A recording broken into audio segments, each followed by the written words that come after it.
The views and opinions expressed in this podcast are those of the individual guests.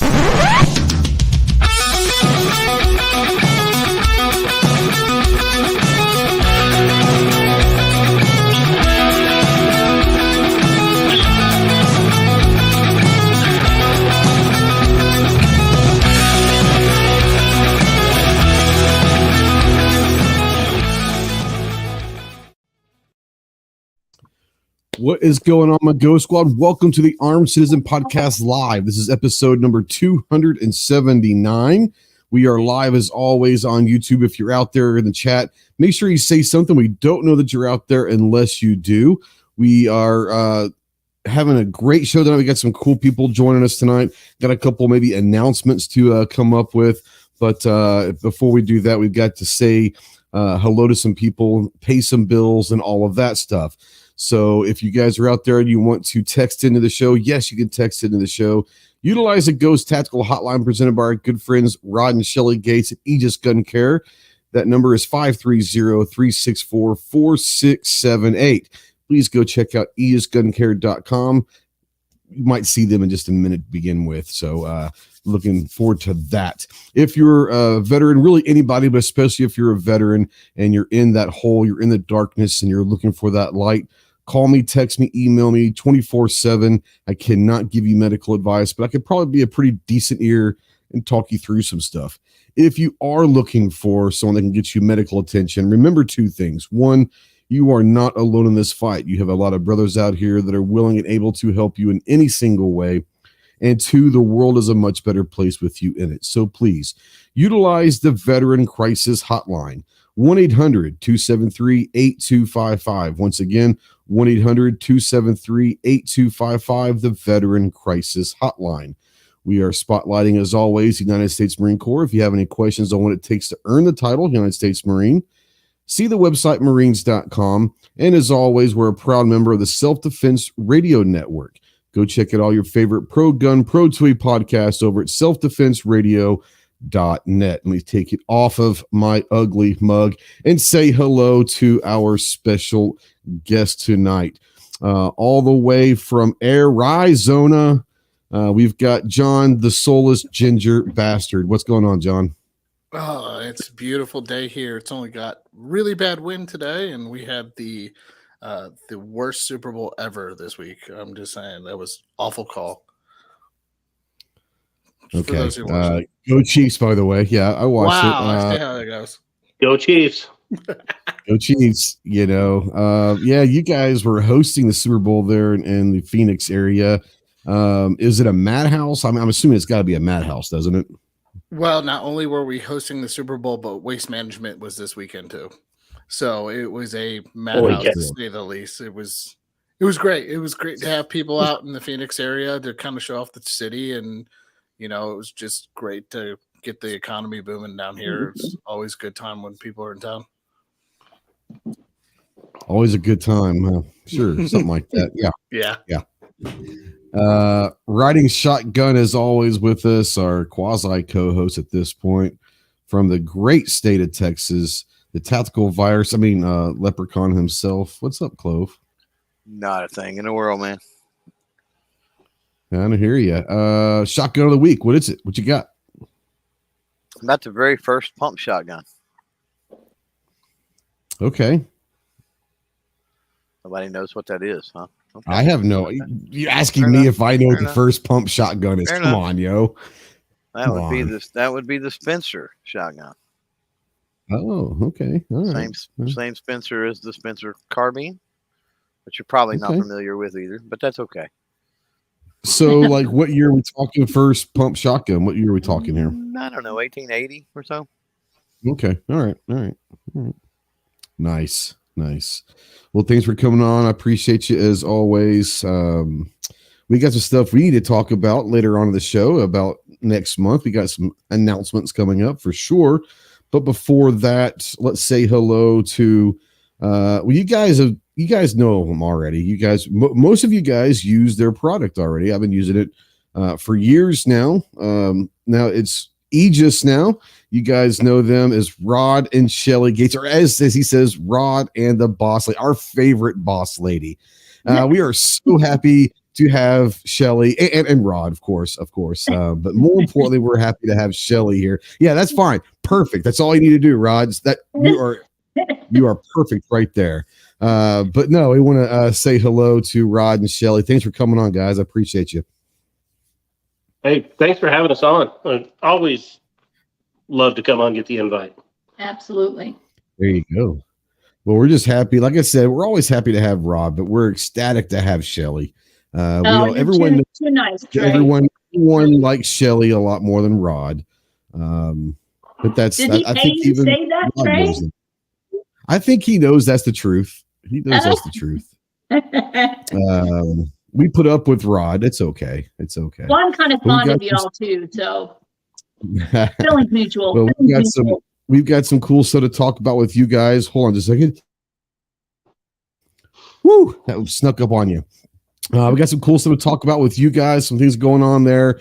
But before we do that, you guys know that every Thursday, Saturday, and Monday over on the YouTube community tab, we have the Ghost Tactical polls, and we like to have fun with them.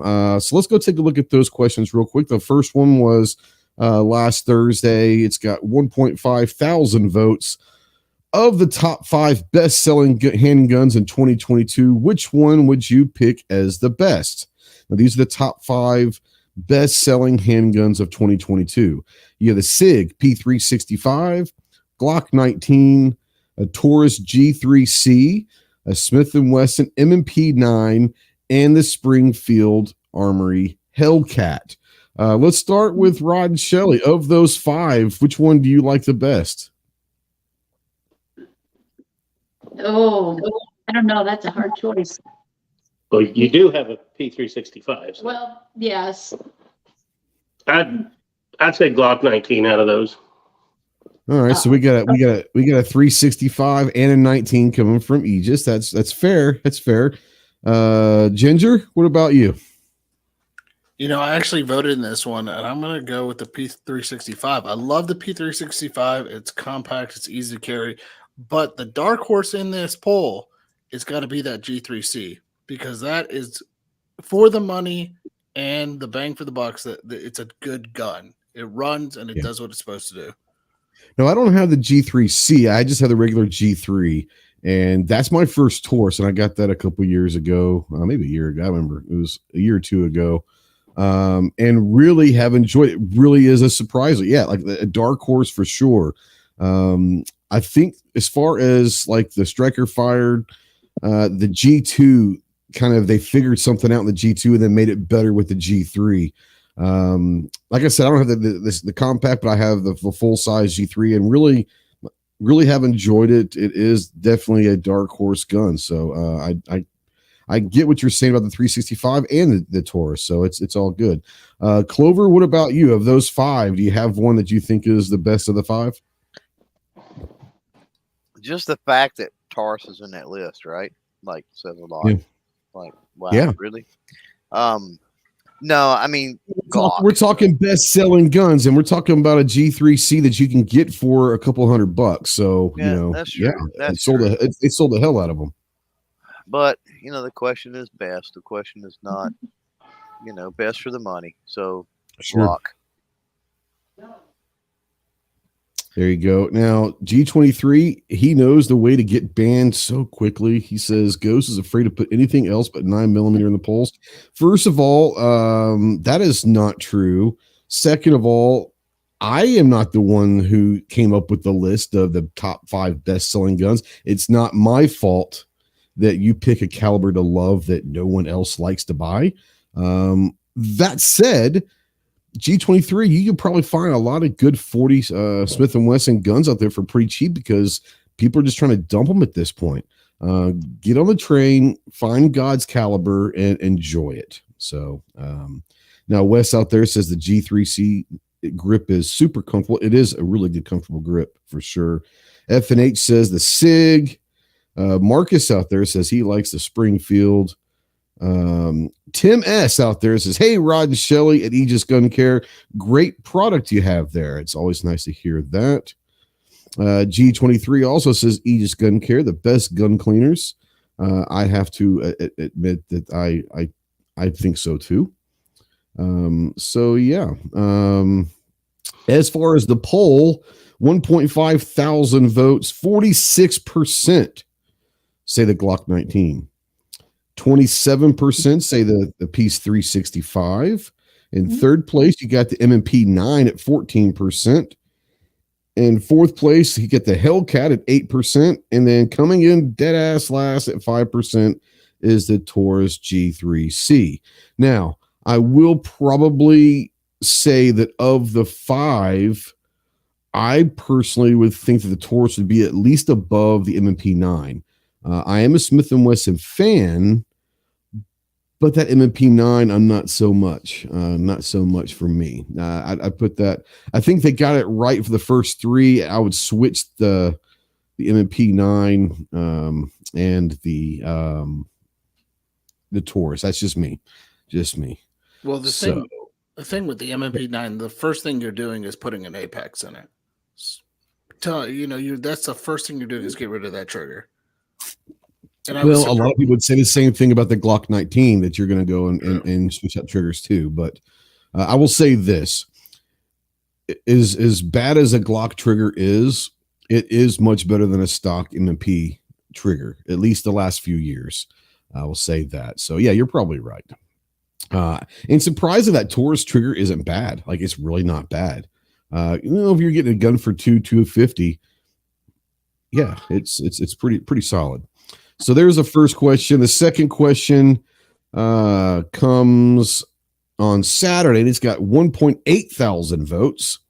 Favorite type of car: a sports car, an SUV, a pickup truck, a sedan, or other. Let's start with Clover.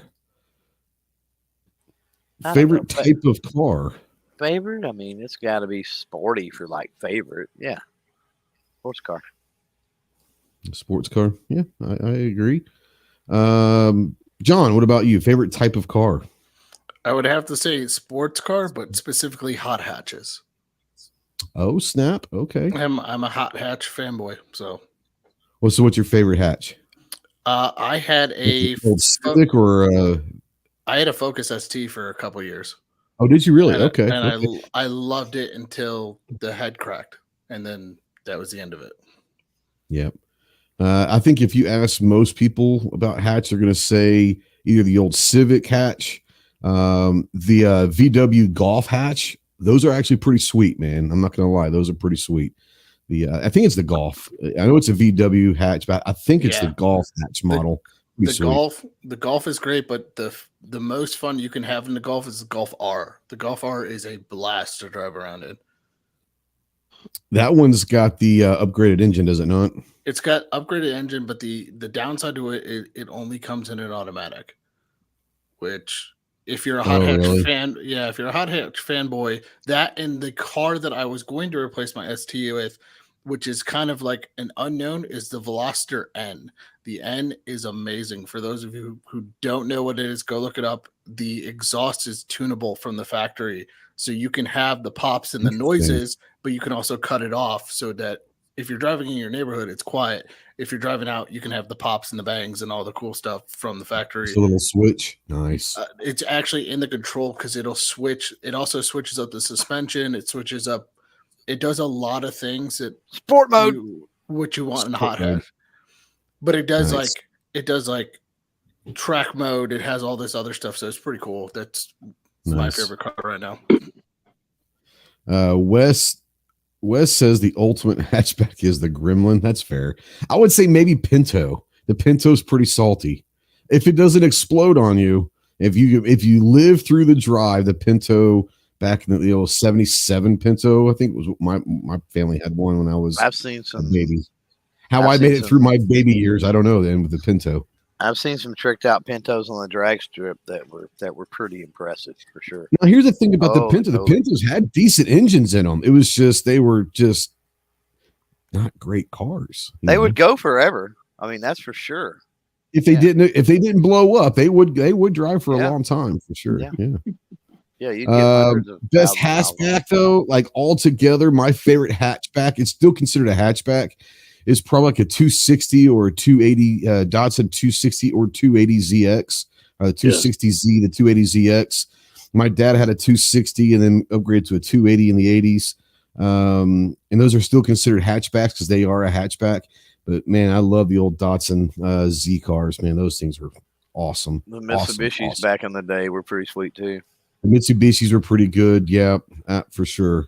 I like Go ahead, John. I like what Steve's saying here in the comments. The Geo Metro. Yeah. Look at that. 3-cylinder, baby. There it 3-cylinder. Dude, that's the only thing that actually beats is a Yugo. Let's just be honest. Like the great thing about any car is like you've always got the Yugo out there. So no matter how bad a car is, it could be a Yugo. So That was the.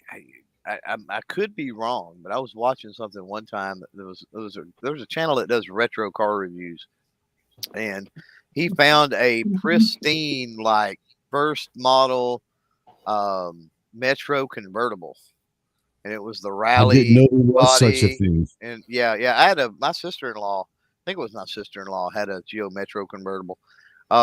Anyway, and I want to say I could be wrong, but I want to say that was and still is to this day the cheapest MSRP convertible like that it was ever. I mean, they would literally like give them to you. Like if you came in with like anything, like they would just give it to you.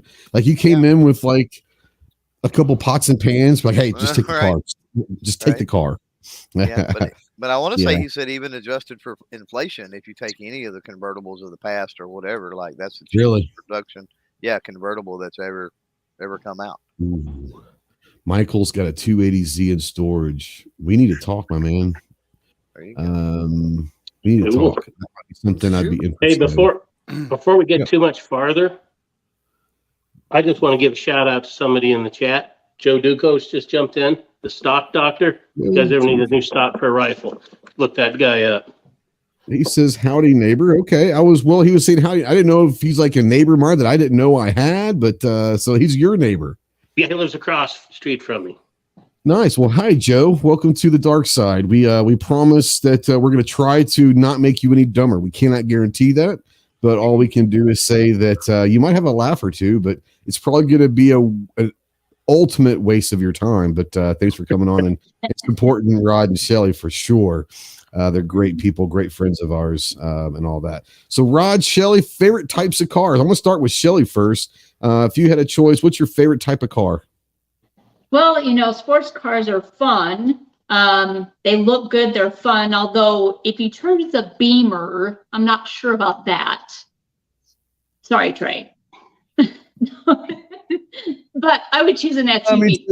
Let me just mute this real quick. I love you, but the Beamer, I don't know. Anyway, I would choose an SUV. It's a convertible roadster. How can you not like a convertible roadster of any kind?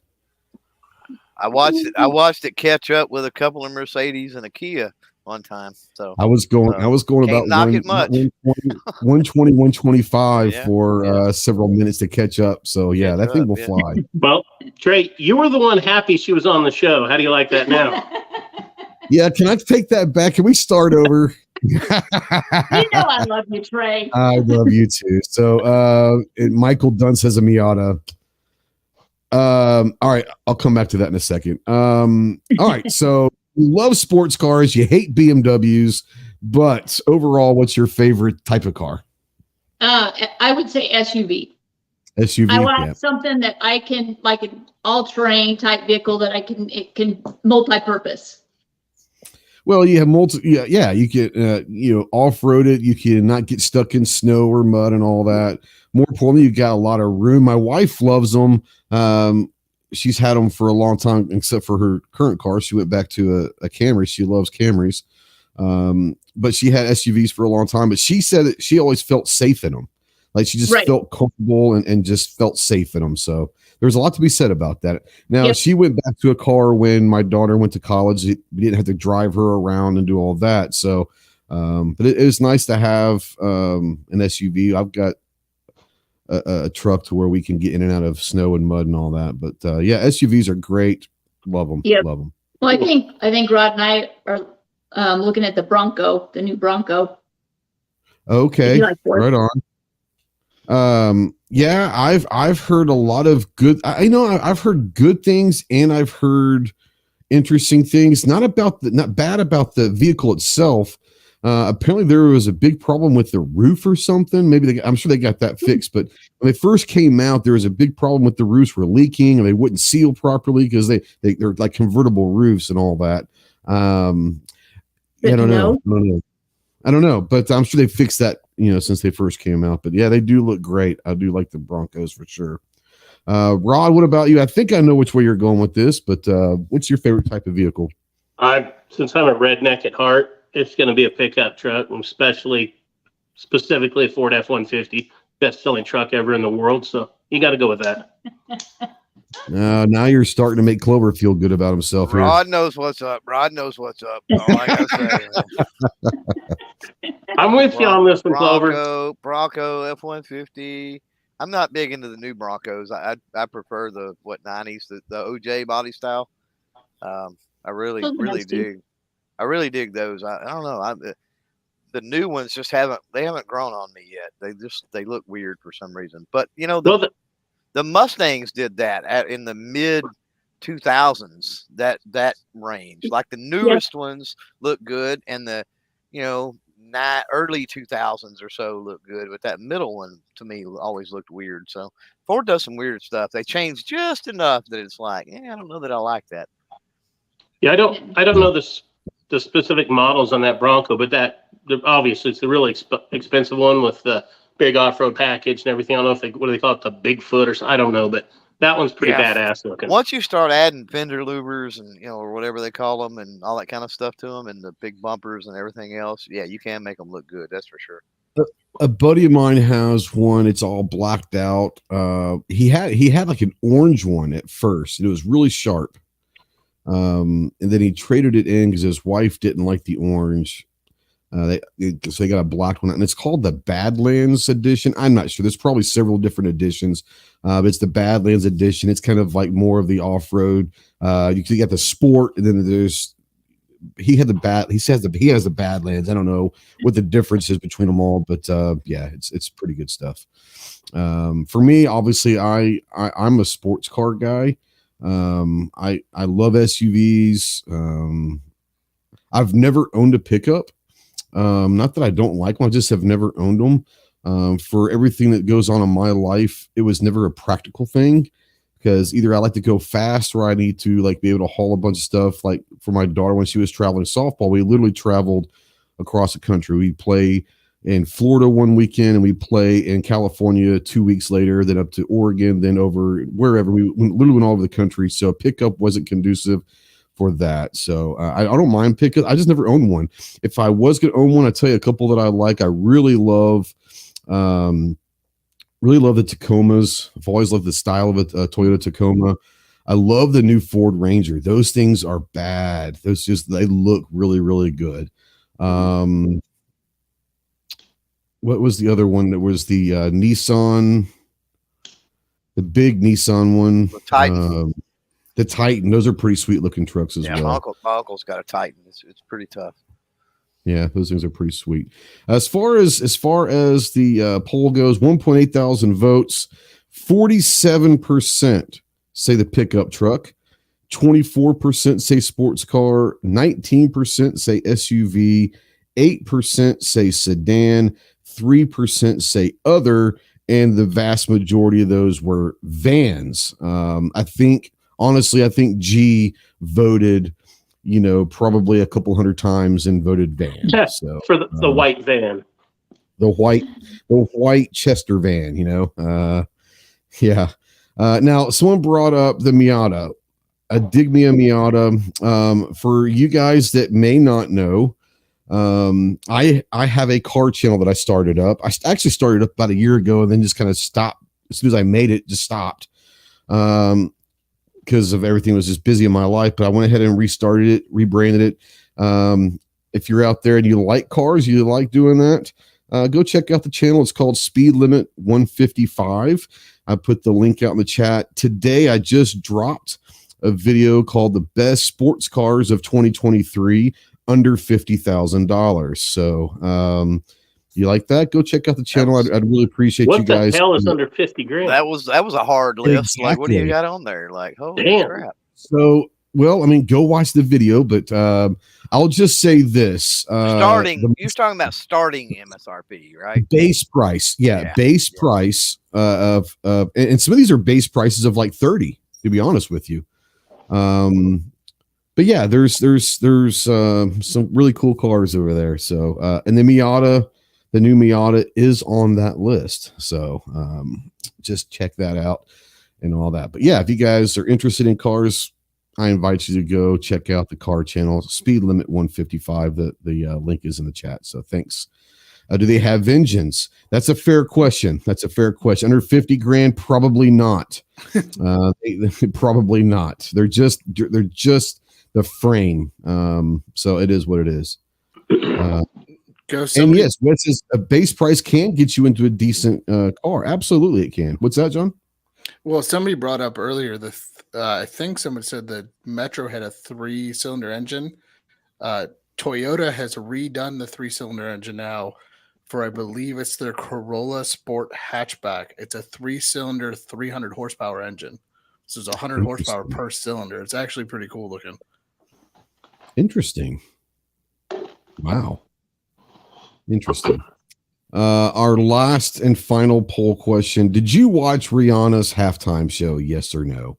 Clover, we'll start with you.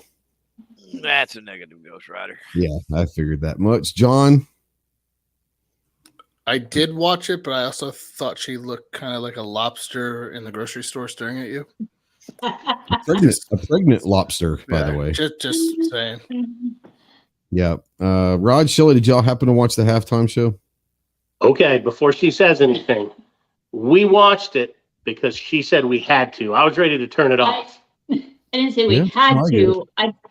Everyone is always making these comments about the halftime show, and so I'm like, I just want to know what they're talking about, and now I wish I wouldn't have watched it.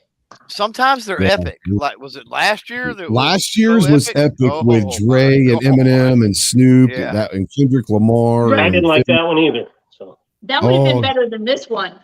Oh, that one last year's was amazing. The best that I've ever. This year's was garbage, by the way. This year, no offense to Rihanna, it was like she mailed it in. I get she's pregnant, she can't do a whole lot of dancing and all that, but she just mailed it in. She took the paycheck and mailed it in. That's just my opinion. By the way, the Nissan Rogue is a 3-cylinder turbo SUV, is what G23 says. My daughter has a Nissan Rogue. I think that's what it's called.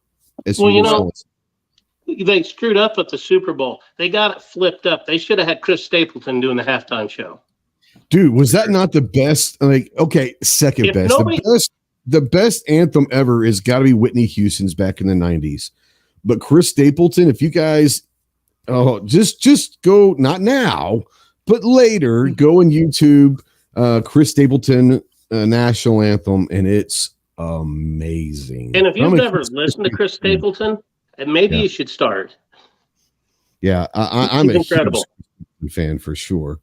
I'm a huge, huge Chris Stapleton fan. He was last night. I think Apple missed a big opportunity. What they should have done with those levels is put like Nintendo characters on it, so it looked like Super Smash Brothers. I'd be okay with that. Or even let's just go old school and go with like Donkey Kong. Like I'd be okay with that too. You know? Donkey Kong just throwing barrels down. That just throwing barrels off of it. Did somebody come down and jumped on their heads then too? or you know what? If you're gonna have those, at least let her like repel off of it. That'd have been kind of cool, you know. Exactly. You know, to me, the best halftime show last year's was probably the second that I've ever seen. The best halftime show that I remember, just to this day, I'll still every now and then go and watch it on YouTube, is down in Miami. I don't even remember what year it was, but Prince did a halftime show, and it was unbelievable. It was pouring down rain, and they had called him. There's a story about it. They called him about an hour or two before the game. He's like, look, it's raining. I'm not sure what you want to do. And he's like, can you make it rain any harder? And they're like, what? And he goes, go with me. And he does Purple Rain, and it's pouring down rain in the stadium. It was amazing. That's really, awesome. Yeah. It really was. And Prince, people may or may not like his music, but the one thing Prince could do is put on a show. I think today's kind of a modern. I don't like a lot of the music, but I'd go see his show. Is someone like Bruno Mars. I think Bruno Mars is someone like Prince. Music is okay, but he puts on a phenomenal show. So, but the Prince halftime show was great. Really, really good. How can you not love Prince?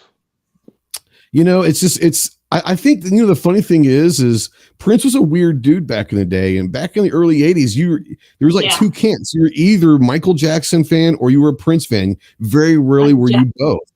I was both. Most people, and most people weren't, because they were kind of rivals and all that. I think that, at least for me, I always appreciated Prince for what he was. He's a very talented individual.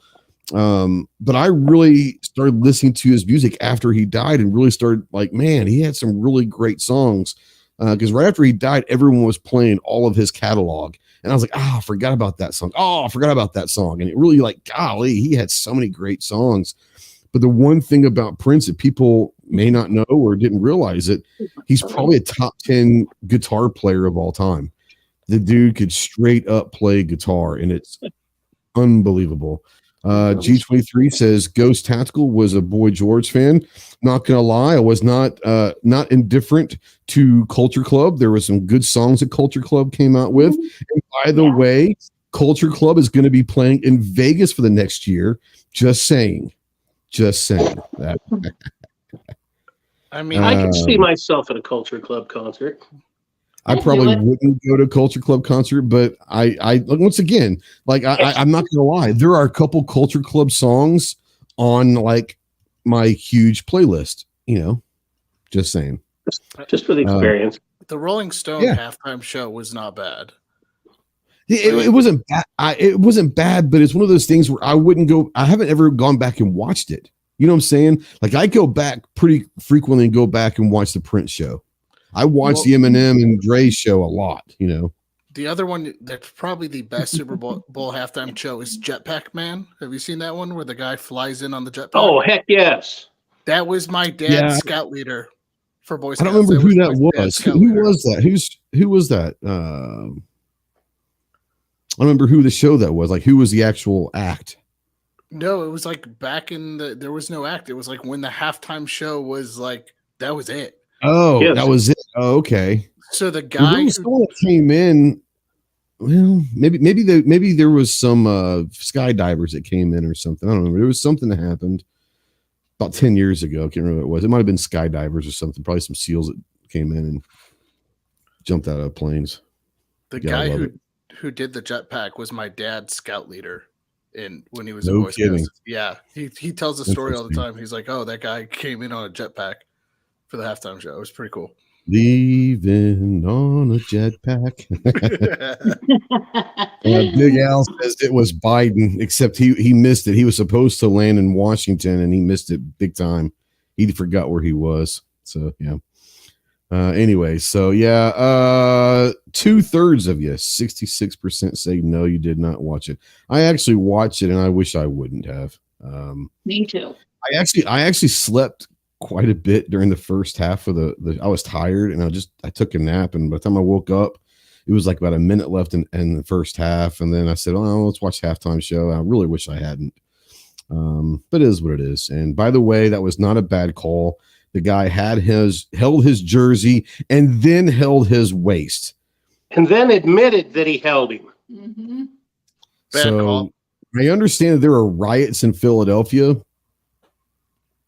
The dude said he held him. He goes, I'm sorry, I held him. I was hoping I would get away with it. They didn't call it all game, and then you call it at that point. They should have just let him play it. Because they don't call it doesn't mean it's not a rule. It's true. You can't. If they would have played better ball, it would have never came down to one call. You're absolutely right.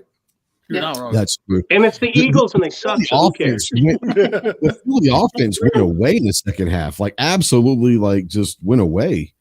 I don't understand what happened. Well, they were rioting before. The riots in Philly are going to happen either way. That's true. They were going to. They were rioting before the game started. They were greasing the light poles in Philly just because of the riots. Yeah. Gal says there's riots in Philly when it's Taco Tuesday. That's true too. All right. Once again, thank you for everyone that voted in the polls. Starting next month, we will have a sponsor for the polls. We'll wait to announce that for a little bit. We're proud to have a sponsor for the polls. Everyone enjoys those, but we've got other pressing issues to talk about. First of all, I want to congratulate Rod and Shelly on the great product they have. You guys have had a pretty big, maybe month or two. I know you guys have kind of partnered up with our good friend Rob Pincus with the Avidity Arms PD10. I know that's kind of a cool thing. You want to talk a little bit about what you guys are doing with Pincus? Yeah, and all credit goes to you, not to swell your head up or anything, but you did make the introduction to Rob. Head up, so, you know. we appreciate that. Last year when you introduced it, and I got a chance to have breakfast with Rob here in Idaho, so that started it all. Good. But yeah, I mean, having Rob reach out to us, and we got to talk about it and ask if we would kind of in a very small way partner with him and put a bottle sample of our lube and a card about our company and all their PD10s. I mean, for us, it's huge. We're ecstatic about it. You know, it was kind of a pretty cool thing. And I appreciate Rob for it, you know, and hopefully it's something we can continue doing with Avidity Arms. And I can't wait to get my hand on one. I'm going to get one as soon as I can. I might have told a story about this. I had one for 24 hours. It was pretty awesome. So I put out a video back in like December talking about the newest, the 5 new guns I'm looking forward to seeing at SHOT Show. And I get a text from Rob, and he's like, I think you put the video out too soon. And he was talking about, you know, the PD10 was going to be ready for SHOT. And I basically said, I'll believe it when I see it. It's not a real gun until I hold it in my hand, you know. Just joking. I've been saying that for 5-6 years with them, just joking with them basically that it's not a real gun until I see it and hold it. And he says, I'm going to send you one. And I was like, okay, sure. And the next day, or it was on a Wednesday or Tuesday, it was like maybe 2 days later, I get a call from my buddy who's at the gun shop, and he's like, hey man, it's like, I got a gun here for you. I'm like, I'm not expecting anything. And he's like, I said, who's it from? Does it say? And he's like, Avidity Arms or something. And I was like, Avidity Arms? And he's like, that's what it says. I was like, can you open it up and see what it is? And he's like, opens it up. And I said, is it a PD10? He goes, yep. And I was like, oh snap, he actually sent it. He sent it with the note. I won't say, well, I'll say it. Shelly's heard me cuss before, so I'm not going to offend her, I don't think. No. It says, he basically says, fuck you, here it is. You have 24 hours. And so I go out and I do it, shoot it, and I put like 100 or so rounds through it and all that. And then he sends me an FFL. He says, hey, by the way, while you go to, this is the week before SHOT. And he says, by the way, when you head to SHOT, can you send it to this guy? He's not able to go. He got COVID, and he's going to mess with it while we're gone. So whoever got it from that guy, make sure that you wash it very well, because it's been touched by COVID. Not that I care, but that's up to you. But no, so it was one of those things where I was like, he actually did. So I shot it. It's a good gun. It's a great gun. And I'm proud. I'm happy for Rob and for Mike and all those guys over at Avidity. It's been 8 years in the making. There's a lot of people that said, I wish this was here 3 or 4 years ago. And that's fair. That is fair. It probably would have been a game changer 3 years ago. But it's still a great gun, and it got a lot of cool features on it and all that. So go check out the PD10. When you order the PD10 and you get it, it will have a little bottle of Aegis gun. Is it the lube or salt? I think it's the lube that's in there, isn't it? Yeah, just the lube. Yeah, just the lube, our sample bottle of the lube and a little card with the scan code and everything for our website and stuff. So no, we're ecstatic about it. I must say that I got just a little bit of tingly when I saw the first picture of it in the box. Yeah. Now mine did not have it because I think mine was still mine was like serial number 7 or something like that. Well, he didn't. We hadn't sent the stuff to him yet at that point. Right. Yeah. This is back right after New Year's because I got it like 4 or 5 days before, or like a week before I went to SHOT. So yeah, definitely it was there early. Yeah, no, it actually, the package of all the lube package actually arrived at their headquarters while he was in SHOT. But he had a couple bottles that I'd sent him ahead of time with him at SHOT show. So yep. No, but we're absolutely happy about that. It's pretty cool. Plus, everybody, you talked about 8 years. I guess that's a long time, but I can't imagine what it's like to bring a brand new handgun company to market. I know what it's like to do a lube and what we're doing. Yeah. And it's kind of a big deal. It's kind of tough to do a firearm. I can't imagine the headaches that's got to be. I've had long conversations with Rob about this, and it probably was supposed to come out in 2019, early 2020. But then they had some issues with getting some supply stuff in. This is ahead of COVID. And I think that kind of, we look back now and say, yeah, trying to get some of the supplies in for some of the different parts was tough at that time. So it makes sense now looking back. But yeah, it'll be interesting. I'm going to have him on here probably in April once everything, he's crazy busy till about April. And I'm going to have him on and he's going to talk about that whole process. And yeah, I've had it a lot of times with him, and it's very, very difficult. It's because every time that he had a model that he liked and he was proud of, and then he thought of something else, and now you got to go and kind of start over that drawing board and all that stuff. So yeah, for sure. Yeah, it's got to be hell of a job, hell of a thing to tackle. I wouldn't like it. Me neither. I know you guys are gonna kick off a little something. So if you're unaware, I'm gonna share this screen because I want to show this real quick. I put the link out to Aegis out there in the, most everyone knows, but just in case you didn't, I put the link out to the website. But this logo, by the way, is truly one of the coolest logos out there. So whoever did your logo, kudos to them, because that's just a really great logo.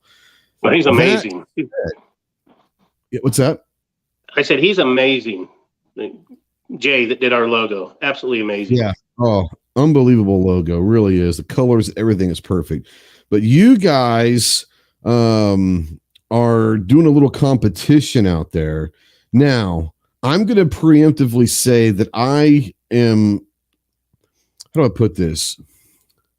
I'm protesting this because I came up with the name and I got shut down by everybody involved. Do you want to kind of explain what you guys are doing real quick?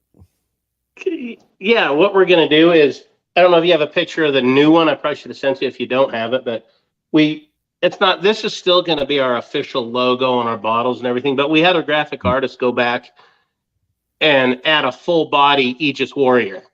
So he's got legs and everything else, because I wanted to do it for marketing. I thought that'd be a kind of cool thing to do. And again, he did a fantastic job of adding the lower body to him and doing that. So I got to thinking about stuff and I wanted to have a little fun. So I reached out to Clover and Ghost and what we're going to do. And I'll be putting up unless Trey can show it. He has the flyer, I think. But I'm going to be putting up a flyer on text. I can't show the text. Oh, okay. But I'm going to try to do something over here on Instagram. You haven't put it on Instagram yet, have you? No, I was gonna right here probably after the show, but okay. Or I could do it probably. But well, anyway, but what we're going to do is now that we have a full-bodied Aegis warrior, we decided to have a little fun, and we're going to have people send in their suggestions. We're going to name our new Aegis warrior, and we'll let it go for a week, 2 weeks. We'll see. And all we want is just people. If you want to be a part of it, send your suggestion for the new name to an Instagram message to us of what you think it should be named. And whoever wins is going to get a small little package. Going to get one of our deluxe Aegis gun cleaning kits. Probably we'll throw in one of our precision lube. Bleh. God, I can't even talk now. Applicator. Lube applicators. When you start drinking whiskey at 2:00 in the afternoon, Rod, I'm just saying. Yeah, I know. Isn't that terrible? I just had one in here. Now it's gone. And then along with that, we're also we'll throw in one of our Aegis gun care mats, the pistol mat. Awesome. Love it. So This is what he was having a hard time saying. yeah, that's it. That thing. The applicator. That looks like an eyebrow makeup thing. So go for it. So It's multi-purpose. There you go. You can use it for a lot of different things. Now, what I'm really upset about is I already came up with the name, okay? And it got shot down tremendously by everyone involved. I feel liked it, Trey. I feel like he should be called Bob. Go ahead. Like Bob is the most tactical, warrior name in the world. But like Bob is great, but it got shut down. It's really, really depressing. But it's okay. I liked it. I'll get through it. But yeah, unfortunately, Bob got shut down before we even got the contest going. I think everyone should flood the DMs on Instagram with Bob. Hashtag Team Bob. That's going to be the thing. Hashtag Team Bob. I know. I knew after you and I had that phone call and Team Bob came up, that hashtag was going to resurface. Actually, Trey, yeah. I was for it because there's kind of an inside joke between Rod and I about Bob. So when you came up with that, I was all for it. He just didn't tell you that. Yeah, you don't know about that. Taste. Well, he threw Clover under the bus and said that Clover is the one to 86 that pretty quickly, but I don't give a shit what Clover thinks, I'm not even sure it wasn't just Clover. It was all three of us. So. Yeah, I think Clover just said, the hell with it, I'm out of here. He hadn't even said a word in 20 minutes. Wasn't me. I'm trying to find. I don't have. I was going to hold a picture of our new thing up and see if you can see it. Let me. Yeah. It's not the one with the Aegis. Oh, okay, here it is. I don't know if you'll be able to see this.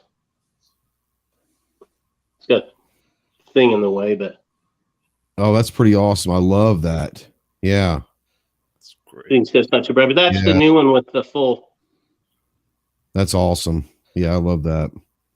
Great logo. Send hashtag Team Bob to Instagram.com/Aegis Gun Care. DM hashtag Team Bob. We want Bob to win this event. I'm just saying. And here's another variation we did with the American flag. Yeah, that's the one you sent me a couple weeks ago, wasn't it? That might have been, yeah. Yeah, that looks good. Now G Webbs might not like that because he's a big flag code guy, but I think it's awesome. Well, no, G Webbs actually sent me a message, and I first put one out because I had the stars on the wrong side. Oh, you had the battle flag, huh? And G Webbs and another buddy of mine from Texas both sent me private messages. Said, "Hey, looks good, but by the way, other side, flip it." Yeah, if it's a vertical, you can't have the battle flag up. Yeah, I know that for the regular way because when I was a police officer, all of our uniforms we had a charging flag. I guess I never realized on a vertical flag it made a difference. So you learn something new every day. Absolutely. Artie Aegis, Ron says. I'd Well, like send them to throw my vote in for Yeet and Delete Warrior. Just saying. Yeet and Delete. Yeet Warrior. I mean, High Point had the Yeet Cannon. Yeet Warrior. Just saying. That was the last one that won. I like it. Send those in to our Instagram Messenger, and we'll here in a couple weeks. Shelly and Clover and Ghost and I will go through them, and we'll pick a winner. Yeah, I don't know why the hell you picked Clover and I to be the judges. So my vote is for sale, by the way. If anybody's curious, hit me up on the DM. He'll give you his PayPal, and you can take care of that. Not a problem. Yeah. I know how to get Clover's vote. Just send Clover 10 millimeter. That's how you get Clover's. Yeah, just send him like 1,000 rounds of 10 millimeter, and you've got it. It's taken care of. Well, if it's for 10 millimeter ammo, mine might be for sale too. Right. I think I might win this. I got 2 out of 3 or 4. And I just got a new 10 millimeter in. So, matter of fact, I got some ammo in from somebody yesterday, which is awesome. But if there's more coming, then my vote can be bought too. We can just go ahead and make this we can call it Ginger Warrior and just end it right now. It's over. It's called his name is Ginger. There we go. I'm in for that one. But we hopefully you guys will all send something in. Let's have some fun with it and see if we can come up with something. And then somebody gets to win something we think's pretty cool. You might get our product and throw it in the trash. I don't know, but you'll get it. So I don't think you throw in the trash, but what? I'm good with Gregory. What? Okay. Gregory. Okay. Hey, it is what it is. So yeah, you're gonna name the warrior, the logo, and I still think hashtag Team Bob needs to live on. No matter what the official name is, I will always call him Bob. I might actually have to make up a t-shirt with your logo and put hashtag Team Bob on there. Just saying. Ooh, Angry Sar. That's actually a good idea. Artemis, the Carbon Slayer. Interesting. Oh, that's a good one. Okay. Gizzard's already started it off. I just got one that says hashtag Team Bob. Yes. Who's that, Gizzard? Yes. My man. Thank you, Gizzard. I want to flood his inbox. Gotta love Gary. Yeah, I want to flood you created a monster. Bob. That's right. I like it. You don't have a choice but to name this thing Bob. Chicago Mike says, I need a logo for my channel. I've been doing a lot of research. Hit me up. I've done logos for a bunch of people. Clover's done logos for a bunch of people. Rod can get you in touch with his guy if you want to, I'm sure. Hit him up in the DMs as well. Slide into his DMs, as the kids say. I don't know if that means the same thing. I think it does, but I think it just means that you're coming into the DMs. I don't know. John's young enough; he'd know what that means if I'm using that correctly. Yeah, that is correct. Well, right. I'm old. I didn't know what Netflix and chill meant for the longest time.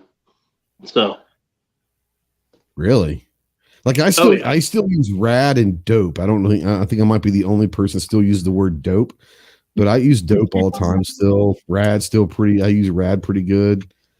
John was not alive when dope and rad were a thing. That's okay. They were a thing. They were a thing when I was a kid. Yeah, when you were like 4. Back in the 90s, you know. Yeah. Were you born in the 90s though, weren't you? Yeah, 91. So damn. Youngster. I was just about not too long after that I started in law enforcement. Jeez, I'm old. You're old, not me. Wow. I joined the Marine Corps not too long after that. So yeah, that's sad. My daughter's almost your age. Ghost, you and I had something in common. We were both eating crayons around the same time. This is true. That's fair. That is very fair. Chicago Mike says Netflix and chill means watch Netflix and whoever makes the first move Don't stop. That's right. That's right. Robert Adams says, I'm very fond of the Sig Sauer M17. Now, that is the designation of the P320 that they use in the military. It's basically a 320, is it not? Basically, it's kind of the same thing as like a 92 and an M9. I believe so. It's just a 320. Yeah. It's just a 320 with a safety on it, manual safety. Yep. Guy says he got out of the Navy in 91. There you go. Yeah. Wow. There's a lot of damn, I do feel old. I'm not going to touch it. There's a woman on the show, so I will not touch that. But needless to say, never mind. Once again. Well, you have started something because Ron Wayne also sent Team Bob. Yes. That's what I'm talking about. Team Bob's going to win this. Team Bob's going to win this. Regardless of what happens, I'm gonna get me a T-shirt made up and just put hashtag Team Bob. I'm not gonna, and that's all I'm gonna put is just hashtag Team Bob. Well, that's good because that is good. Mm-hmm. Maybe I'll have to put some on my website. Hashtag Team Bob. Yep. Just saying. Thank you, Ron. Appreciate you. But anyway, Wow. We'd appreciate people throwing out give a suggestion. Let's have fun with it, and you might get to win something too. And you never know. Stuff. This is a serious thing, guys. This is not a joke, but like, let's have some fun with it. Like, bring some funny names in, but understand that they are actually looking to name the warrior. But let's have some fun, because here's the thing: like, the winning name is probably going to be something really cool, but I want to see people get creative. Like, that's personally me. I want to see a long list of creative names that are tasteful. Not, remember, just don't be a child with this. But I want to see what you guys can do. Get creative with some names. I'm looking forward to it. As long as hashtag Team Bob wins, that's all I care about. But now, in a serious note, you're right, Trey. This is something that we plan on. We're trying to do it so we can kind of use it having fun with marketing and stuff too. Mm-hmm. Absolutely. So I don't mean to be rude, but just, nothing really rude or anything. Unless you have a good, funny one, send it. We can laugh, but it's not going to win. But just go ahead and send them, because, like, I want to see. Like I said, I'm looking forward on the back end of it to see how creative people get, understanding that they're probably not going to win. But Chicago Mike, I will definitely do that. I'll DM you when we get off here. And we can talk sometime about logos. Faux shizzle. We were going to talk a little bit about, we had the poll going up, talk about the top 5 best-selling guns of 2022. And I want to talk a little bit about, in a fun way, like, what our favorite handguns of all time. Like, if we could just choose one handgun, and it could be revolver or pistol, or whatever. Let's start with John on this one. If you could only have one handgun for the rest of your life, do you have one? It's hard because there's so many I really like, but I will have to say it is the Browning High Power. I'm a Browning High Power fanboy. I love the High Power, even though today is happy birthday to the 1911 for those fuds out there who didn't know that. But the High Power was probably, for its time, it was one of the most innovative guns, and I just feel like it's just so underrated compared to its big brother. Like, I mean, the 1911 is going to get a lot of love for obvious reasons. I'm not taking anything away from the 1911. It's been proven, it's been tested, it holds the test of time. What people don't realize is, most guns that you're seeing that are 9mm today, everyone's going with the 5-6 inch barrel double stacked 9mm. Every single one of those guns would not be possible without the High Power. This is not only was it the first double stacked 9mm, it was also the last design that John Moses Browning had. Now, it took a while for FN to carry on and make the original High Power after he died. This was his last full design. And it's a game changer. It might have taken a while, but every double stack 9mm gun that's in the market today owes homage to the high power. So as much as I say that the 1911 is great, which they are, I agree with you. Of the two, I'm picking the high power every day and twice on Sundays. Absolutely. Now, I do want to say, if all the 9mm handguns give homage to the high power, then all the new micro compacts have to give homage to the Savage Model 7 or 1907, because that was the first double stack micro gun to ever be made. And if you don't know what it is, I don't even know what that is. I've never probably even seen a picture of it. It's a 10-round double stack 32 that was made in 1907. And, no kidding. And then they made it in 380. So, and then it went away. Like, they stopped making it, and then nobody kind of picked up that mag technology. So that's my 2 cents on that. I got it. Tim S. I have an old, I was going to say, John, I have an old, I think it's a CZ45 or Model 47, I guess, that I picked up years ago. It's kind of a neat old gun. Mm. That would be the one, if you could only have one gun for the rest of your life. What would it be? What would that be?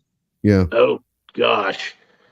Well, it's one of three. It's either one of my Mechanics, let me think, or my Delta Elite. But actually, one of them might be a revolver. I'm trying to decide. My Smith & Wesson 586 I had years ago, I loved. But I'm going to probably say my Colt Delta Elite, my 10mm, would be the one that's probably my favorite gun, the one I own, and what I have. So, is that the one that was the Wilson Combat version? What's that? Is that the one that was the Wilson Combat version? No, this is from it came out in the mid 80s. Okay. I know and then that they Wilson stopped making it. With Colts, and they had their own like little version of it. Yeah, Colt stopped making it for 7 or 8 years, and somebody can correct me word, but 92, 93, they came back with it in a 2-tone version. Mine is the solid blue from the mid 80s, the original one. Nice. Very nice. It's a 1911 10mm Colt Delta Elite. So that would probably be mine. It went away for a little bit too. 10mm. Yeah, it was 7 or 8 years it went away. And then it came back as all stainless. It went away again. It came back, and then it went away again, and then it came back again. That's correct. It did, didn't it? Yeah. So, but yeah, mine is the original one, and I'll go with that.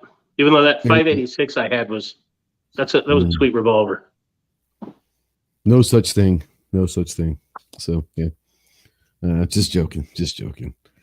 Shelly, if you could only pick one handgun forever, do you have a favorite all-time handgun?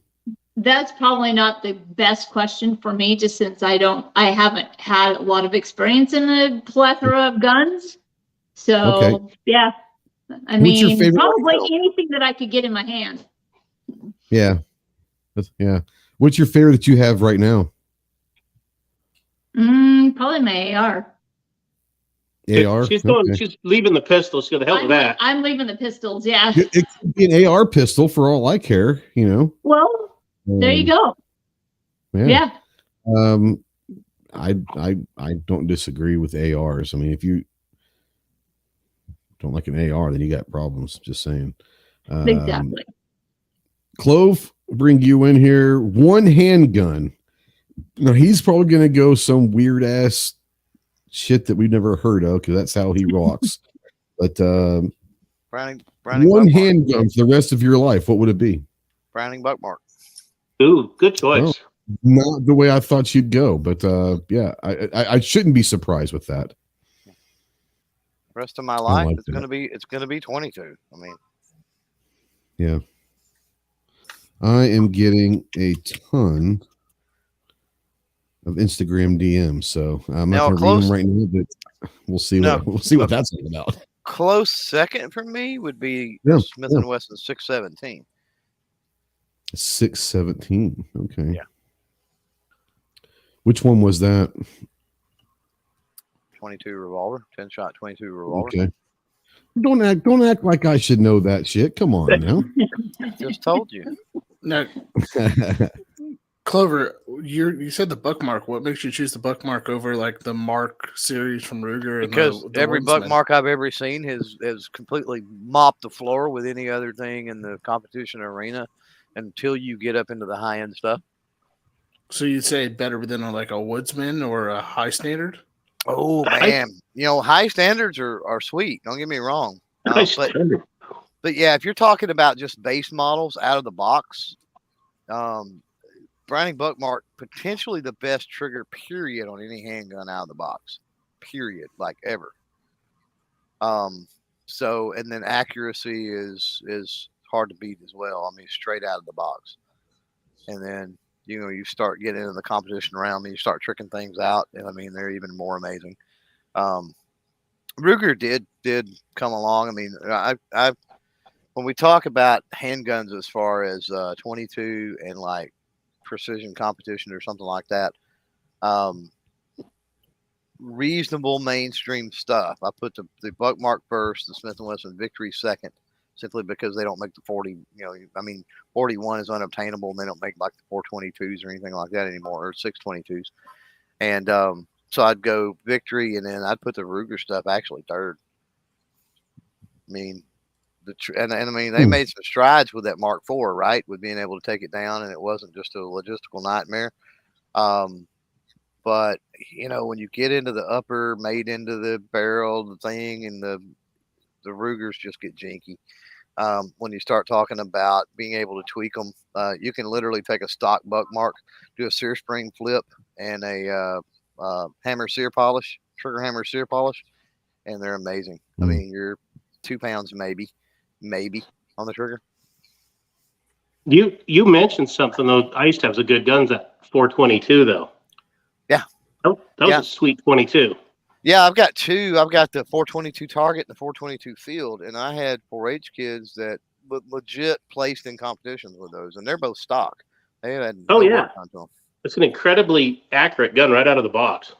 Yeah, and those were not very high dollar. They're pretty well sought after now, though.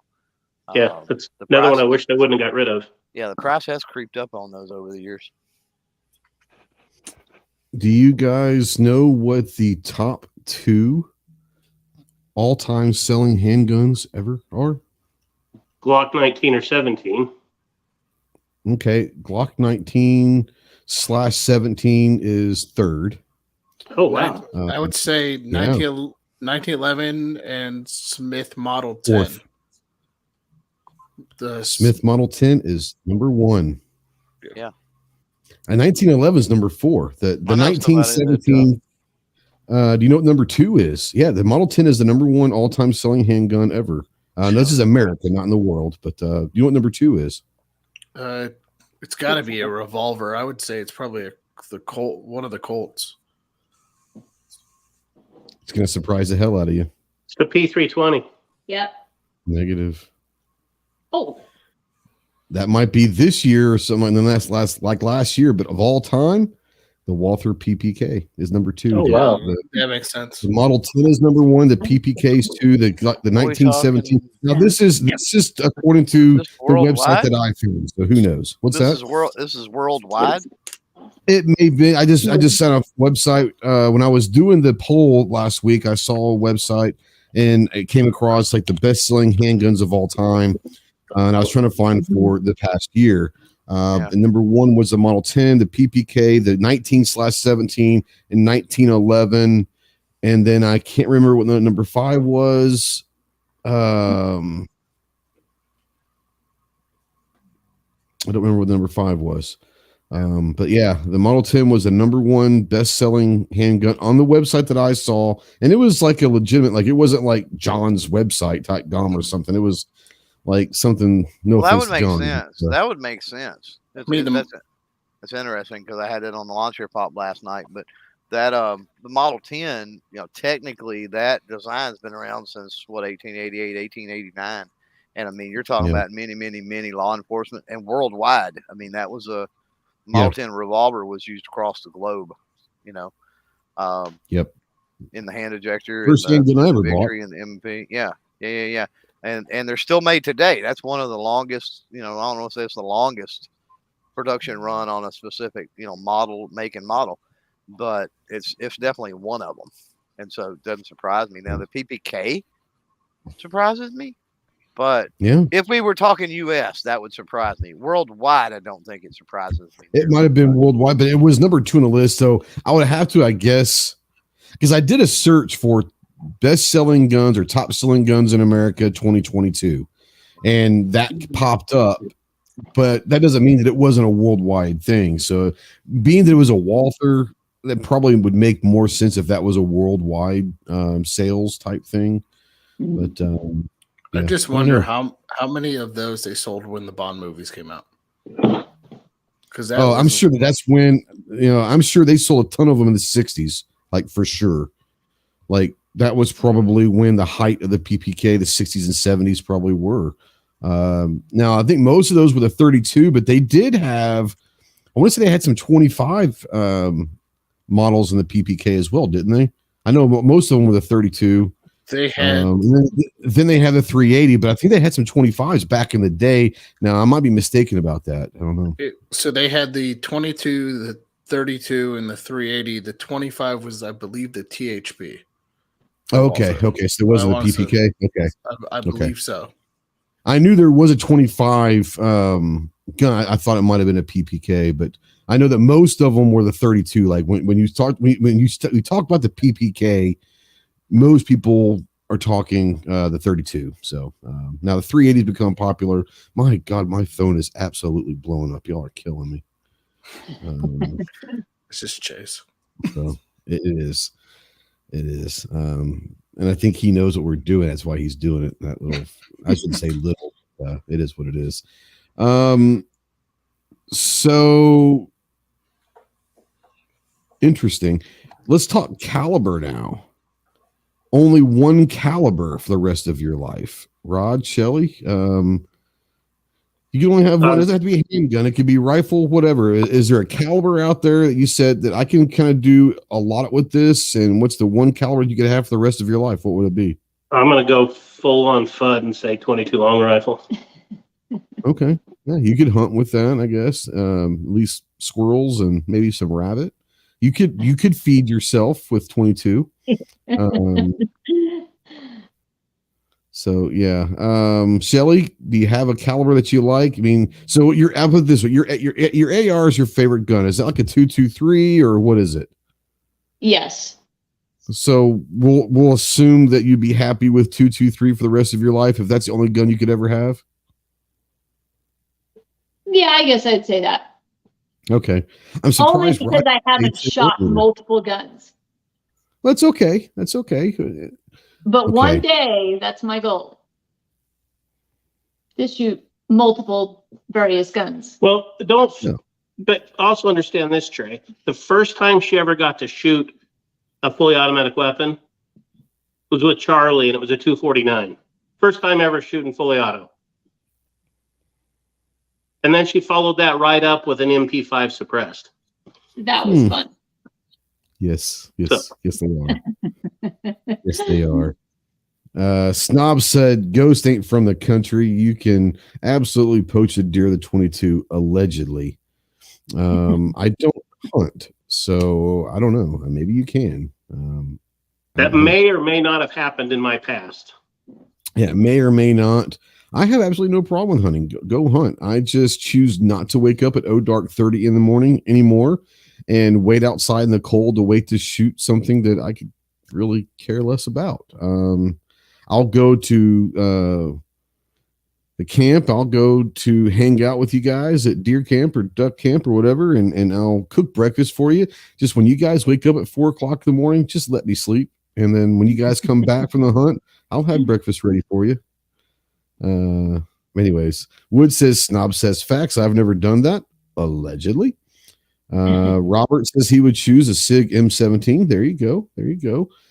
Chicago Mike says, I'd say 9mm 12 gauge 5.56. So obviously he wasn't freaking listening. I said, what's the one caliber? He throws out 3 of them. Actually 12 gauge is not technically a caliber, but that's okay. Anyways, my God, John, will you never mind. Don't say anything because they'll get worse if you tell them to stop. My God. There's a bunch of it. There's about 5 or 6 of us in this group text chat that is absolutely bananas. So yeah, I muted that getting, like 10 minutes after the show started. Yeah. Getting a bunch of texts on hashtag Team Bobs as well. I love it. Love it. I am surprised though, Rod, you didn't pick 10 millimeter. So we're just gonna, I think you're kissing up to Clover at this point, picking 22 LR, but that's just saying. 22 is so universal. There's so much you can do with that round. And it's easy to carry a lot of ammo with it. It's very popular. There's a lot of it in the world. It works. I like 22 LR. I like 22 LR. I think I know what Clover's going to say, but what's the one? Yeah. Okay. Well, obviously, if that's the buck mark is my handgun, I mean, obviously. That's what I'm saying. Like, you pick the buck mark as the one gun you'd have that shoots 22 LR. Rod chooses a 10 millimeter 1911 for the rest of his life, but he wants 22 LR, which means he'll never get to use that handgun forever because he got a different ammo than the gun he chooses. Ron's conflicted. He started drinking whiskey a little early tonight. So a little bit. Okay. Ginger, a good point you do make. Well, I'm just saying. I mean, it's great to have this beautiful gun, but if you got the wrong ammo for it forever, then it's a paperweight. Right. Throw it at them. So the logical answer is either 5.56, 9mm, 22, 12 gauge, whatever. I'm going 50 BMG because why not? Just destroy everything in my path. This is true. Like, if you get now, I did not caveat this by saying it's free unlimited ammo for the rest of your life. I just said, but if it was free unlimited ammo for the rest of my life, then I'm changing my gun to a Macmillan 338 Lapua, and that's my dream gun. Like outside of like an actual MP5 and stuff like that, but of like guns that I can actually have without doing anything crazy. The Macmillan 338 Lapua is something that I would love to have one day. So yeah. No, I get where you're coming from with the 50 B&G. If we're going to do this, my God, you guys are killing me. If we're going to do this, I'm not reading them yet, but just looking at John's face, I can't wait till after the show because I can only imagine. Now, Robert says 1911 is solid pills. Absolutely. I mean, you can't go wrong. I've always appreciated it. I just never been a fan of 1911s until the last couple of years, and really have enjoyed.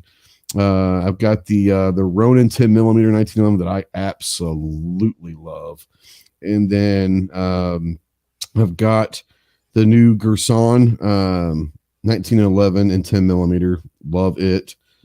Just got some ammo to do some more video shoots with that. So thank you to the Ginger Bastard. I appreciate you doing that, and be looking on the for that video coming down the line soon.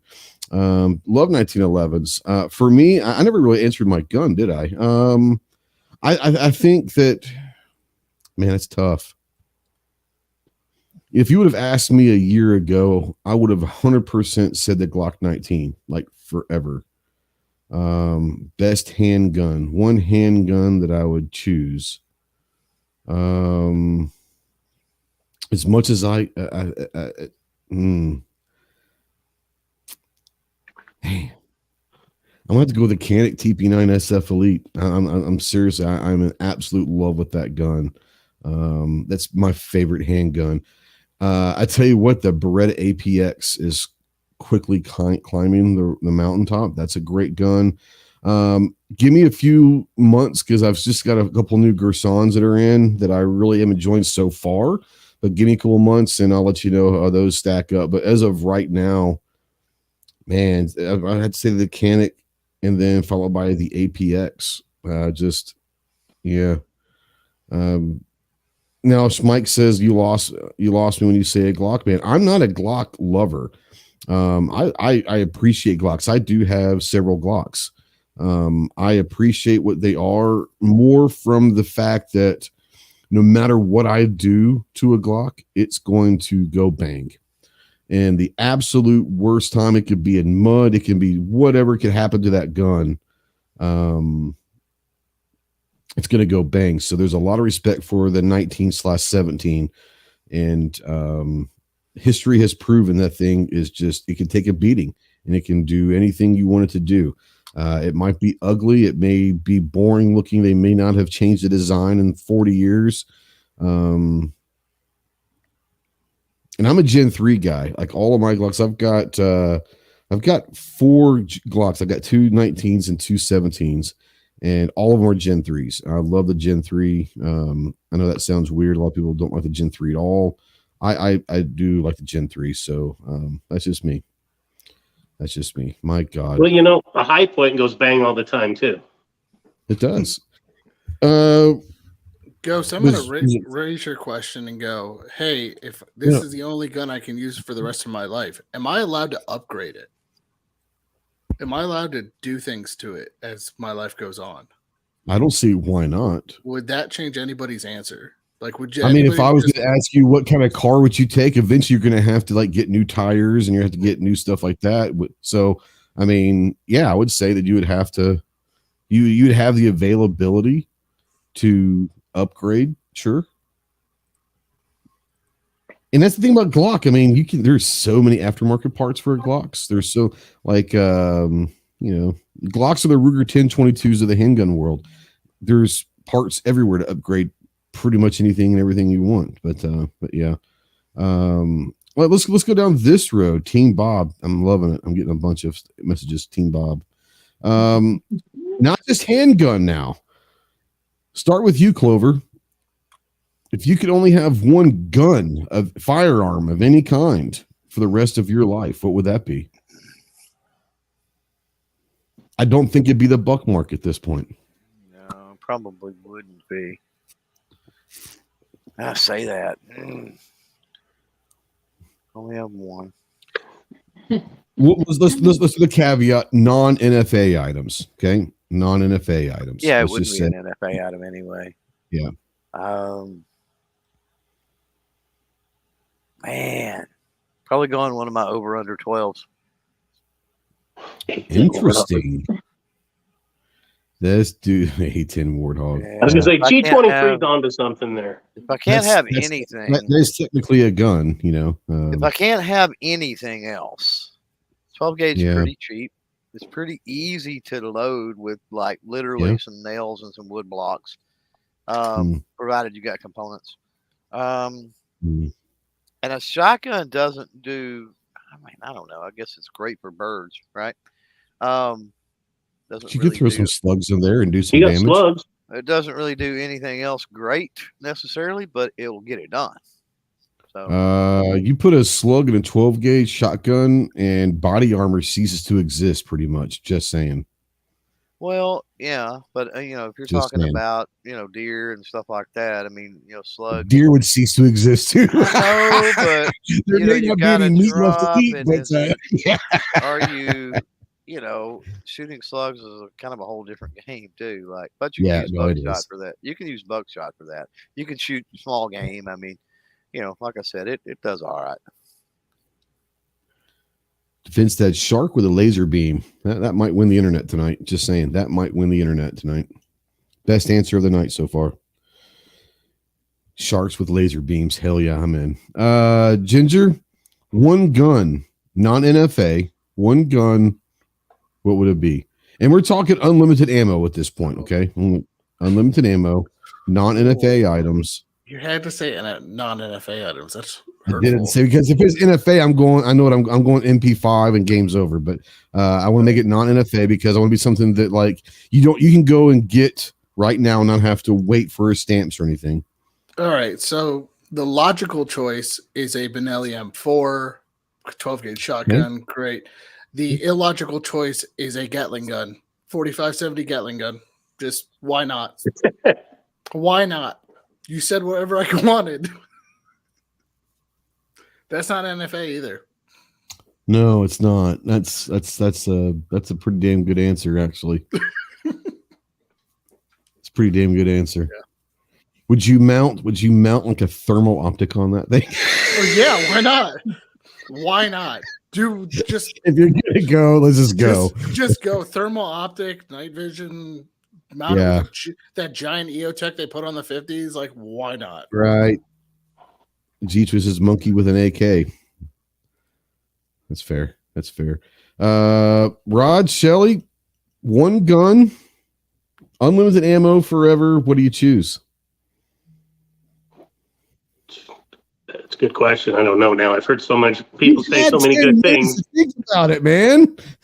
Everybody said so many good ideas. I'm like, okay. Wow. There's been some good arguments about stuff. Yeah. I would probably be something in the 5.56, 223, an AR or something, probably. I guess. Now hearing a lot of the statements and stuff, yeah. In a non-NFA, I probably would go an AR or an AK for sure. Yeah. Because you can do so much with either one of those platforms. I might even go like an AR-10 because you can do a lot of stuff with an AR-10, having the 308, but you can still have fun with the 308, you know? So, I mean, you could do all sorts of stuff. I don't know. It'd be interesting. If we were going NFA items, yes, there's a lot of cool stuff I like to have, like a Mod Deuce or a minigun or an A10 Warthog. Everyone kind of knows my love and affection in it, even though I could have a minigun, which would be amazing. I'd still like to have me an MP5, like a legit MP5, and that would be so awesome. It's my favorite gun in the world. But it'd be tough to hold down a minigun if you go NFA items. If you go NFA items, Rod, Shelley, what would you go with NFA? Minigun. Minigun. It's hard to beat a minigun. Yeah. Clover, what about you? Maxim. Ooh, that's a good one. Snap. Oh, snap. Okay. Yeah. Mm-hmm. That's pretty damn. That's a good one. You've actually pulled some shit out of your ass tonight. That's been pretty good. Just saying. Yeah, it's old school. You know, it's the OG, right? It is the OG, but still a valid answer. Excellent choice, John. Because you took my minigun, I see your minigun and raise you the undercarriage of a bomber with quad 50 cals. You took it. Quad Mod Deuces. Why not? Let's do it. Have you seen the movie The Accountant with Ben Affleck? Great movie. One of the very few.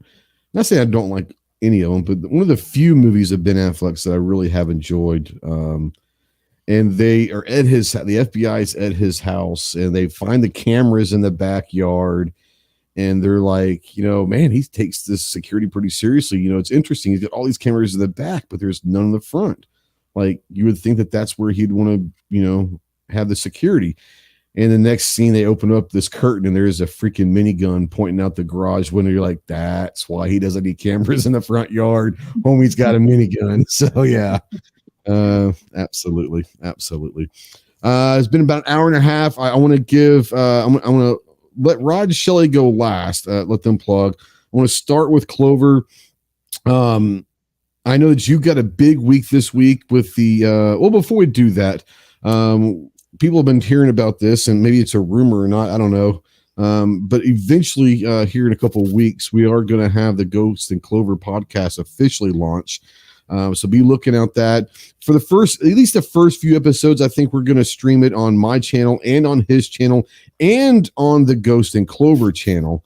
Go check out the Ghost and Clover channel. And eventually it'll just be on the Ghost and Clover. But for the first couple episodes, we might have it over on both, or actually on all three. But I know that your podcast 2023 season starts tomorrow. You want to talk about what's coming up for the next couple months? Yeah, the Ghost. I mean, the Ghost. I'm hung up on the Ghost and Clover thing, dude. Really excited for that. That's going to be fun. No, the early 2023 season. So got 22 episodes booked. And they booked up in record time. It was amazing. A lot of companies, a lot of people got left out because they didn't get back with me quick enough. Hopefully we can pick those people up in the late 23 season. But yeah, that'll kick off. That'll kick off actually tomorrow. We've got Outstanders, which if you've seen some of the stuff I put out. The coolest thing by far, non-gun thing from SHOT Show, man, is that magazine that's a battery bank. I mean, come on, that's pretty awesome. Who doesn't want a battery bank that looks like a PMag? Like, seriously. That's pretty sweet. I do have one of those in hand, and I'm so far. I mean, spoiler alert, I will get out a video on it hopefully in the next week or so. But it's doing well. It's holding up to the hype. I'm looking forward to talking with them tomorrow about that, though, because they were talking about, they say on their website military grade technology, and I know at SHOT Show they were talking about some of the advanced tech in there. They were like, it's not like the old battery banks that you're used to, the cheap ones from Walmart and the stuff like that. They're like, it really is high tech. So we're going to get into the nuts and bolts on how it is. And then got Jake from Noggin Notes Podcast and State Farm and Zephyr Wellness, and of course Walk the Talk America Thursday. And then they just span out from there, man. There's a couple of weeks off. Obviously Shooting Sports Showcase won't be anything that week, won't be anything NRA week. But we're jam-packed 2 week until mid-May or so. It's going to be a lot of fun. Absolutely. John, I know last week you plugged a K9 organization down in Florida. I know that, you're big in trying to make aware some of these great organizations out there. What organization do you have for everyone to go check out this week? Well, it's actually the same organization because I wanted to bring up. So it's called Southeastern Guide Dogs. Like I said last week, they're a nonprofit organization that gives guide dogs to servicemen with PTSDs and other things they came back from war with. So that they give the life of the dog, they take care of it, for everything, food, vet bills, and then once the dog is out of service, they give them a new dog, and that goes for the rest of that person's life as well as the dog life. So everything's taken care of. We have an event with them coming up in May. I want to say it's May 10th. I'm still looking for donations for the auction that we do. It's brought on with a partnership with JC Newman Cigars and a couple other different cigar companies. So for those of you who want to donate and things like that, once I got the link to the donation page, I'll pass it on to Ghost. If you know anybody donating, we're looking for guns, cigar accessories, things like this. This is all through a cigar club. So I want to give those guys a shout out to Ohio Cigar Mafia. They've been doing a lot of good work with them and getting stuff done. But if you guys know any companies looking to donate guns and things to help raise money, last year they raised $10,000. The goal this year is to raise hopefully $500,000. So if you guys know anybody, shoot me a DM, shoot Ghost a DM. He can get it to me, how to get a hold of me, and let's make this big. So absolutely. Yeah, it's awesome. Thanks, brother, for doing that. Yeah, I've worked with a couple different canine organizations in the last several years, and all of them are great. And they're people don't understand. If you've never been around a service dog, you don't understand what a service dog. We talked about this a little bit last week with Memphis and Charlie and all of that, but people don't understand like the relationship with service dogs and their masters, and it's pretty incredible. These dogs have literally saved lives in more ways than one. So yeah, go check out. This one is guidedogs.org. It's that Southeastern, but their website is guidedogs.org. I'll put the link out there in the chat, so go check them out and all that. So thanks for coming on, brother. I appreciate you. Rod, Shelly, I'm gonna let you guys kind of sweep up the floor. So let us know what you guys have going on besides Team Bob winning and all that stuff. But I know you guys are busy. You're doing a lot of stuff up there, so I want to give you time to go ahead and plug the website, social medias, whatever you've got. Go ahead and plug away. All right. Well, First of all, thanks for having us on. We appreciate it. Absolutely. It's always a great time. Of course, our website is aegisguncare.com. Go there, get what you need, get the finest gun cleaning products on the planet. So, yes, I said that, and I believe it. So, It's true. find us on Instagram, Facebook. By the way, I just put the flyer up official for the naming contest on Instagram as well. I'll share it here. Just, What's going on with us? There's quite a few things, some little things I'm just not going to say yet that we're trying to mess with and stuff. But I think 2023 is going to be a great year for us. 2022 was very good. It was our first full year in business as Aegis, and thanks to people like you guys and everything, it's been a really good year.